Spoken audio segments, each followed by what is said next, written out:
स्वागत है। मैं वर्तिका सक्सेना। घुटनों पर बैठ नहीं तो भेजा उड़ा दूंगा, ये किसी फिल्म का डायलॉग नहीं है बल्कि राजधानी दिल्ली का हाल है, जहां गुंडे ऐसी धमकी देकर दहशत फैलाते हैं। यूपी के लखनऊ में बड़ा हादसा हो गया, जहां एक 3 मंजिला इमारत के गिरने से 15 लोगों की मौत हो गई। आइए इसी के साथ देखते हैं आज के समाचार।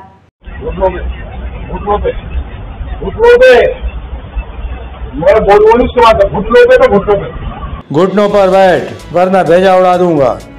यह दृश्य किसी छोटे मोटे शहर या कस्बे का नहीं बल्कि देश की राजधानी दिल्ली का है, जहां हथियारों से लैस गुंडे सीमापुरी इलाके के एक क्लब में आते हैं और क्लब के बाहर खड़े बाउंसर, जिसमें एक महिला भी है, उन्हें धमकाते हैं। एक बदमाश हाथ में रिवॉल्वर लेकर बाउंसर को घुटनों के बल बैठने के लिए कहता है, न बैठने पर भेजा उड़ा देने की धमकी देता है। उसके बाद 2 बदमाश दहशत फैलाने के लिए ताबड़तोड़ हवाई फायरिंग करते हैं। गोली किसी को नहीं लगी। बताया जा रहा है कि रंगदारी वसूलने और क्लब के मालिक को धमकाने के लिए गुंडों ने दुस्साहस किया। Recently news bureau.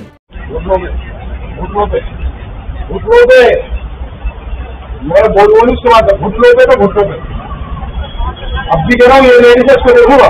घुटनों पे आ जा, घुटनों पे आ जा।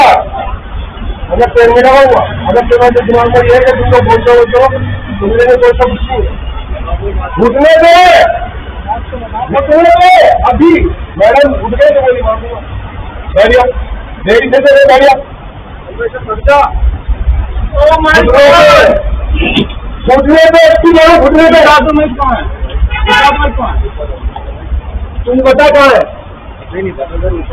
सुनो अदरवाइज मैं नहीं है तुम मेरे गेला लगा घुटने में लगा घुटने में लगा घुटने में आ रहा है ना घुटने में आ रहा है ना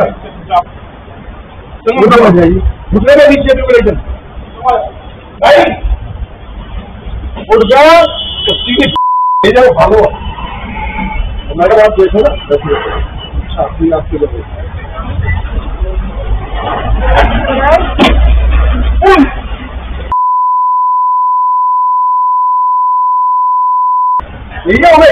ना पूजा मेरे बोलो पूजा पूजा मेरे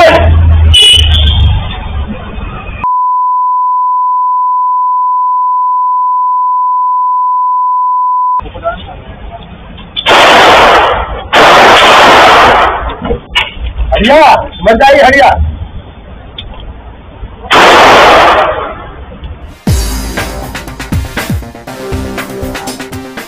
लखनऊ में भीषण हादसा हो गया। यहाँ ट्रांसपोर्ट नगर में एक 3 मंजिल इमारत अचानक धराशायी हो गई, जिसके अंदर दबने से लगभग 15 लोगों की मौत हो गई, जबकि लगभग 40 लोग घायल हो गए। बताया जा रहा है कि हरमिला बिल्डिंग में मेडिकल एजेंसी का कारोबार चलता था। एक घायल व्यक्ति ने बताया कि बिल्डिंग का एक पिलर धंस गया, जिसे देखकर कुछ लोग बाहर आ गए। इसी बीच वर्षा होने लगी, तभी पूरी बिल्डिंग ढह गई।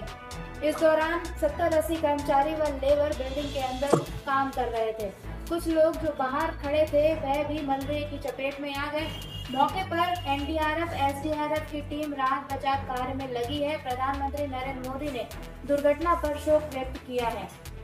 वहीं मुख्यमंत्री योगी आदित्यनाथ ने सभी मृतकों के परिजनों को 2-2 लाख रुपए व घायलों को 50-50 हजार रुपए आर्थिक सहायता देने की घोषणा की है।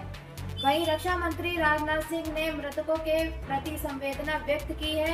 उन्होंने लखनऊ के डीएम से बात कर राहत बचाव कार्य की जानकारी दी। Recently news bureau. ये मारामारी ट्रेन में बैठने के लिए यात्रियों के द्वारा नहीं की जा रही है, बल्कि ये लोको पायलट हैं और यह ट्रेन कोई साधारण ट्रेन नहीं है।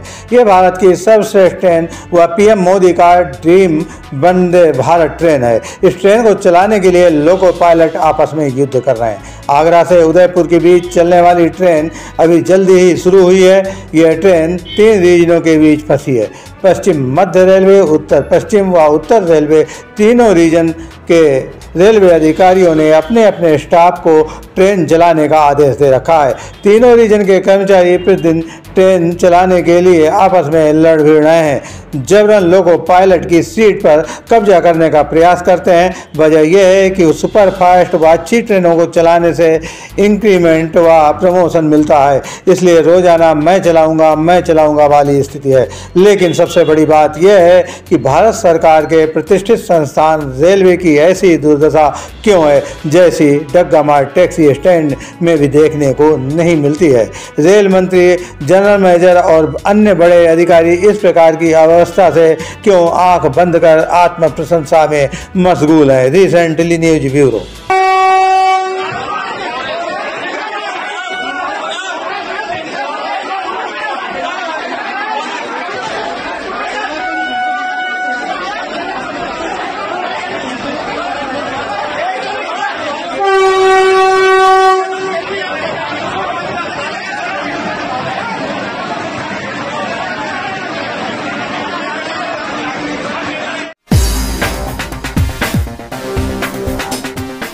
आपदा में अवसर तलाशने वालों की कमी नहीं है। किसी की मुसीबत और नुकसान से लालची लोगों को कोई मतलब नहीं होता है। ऐसे ही जब सेब से भरा ट्रक पलट गया तब सेब लूटने की होड़ लग गई।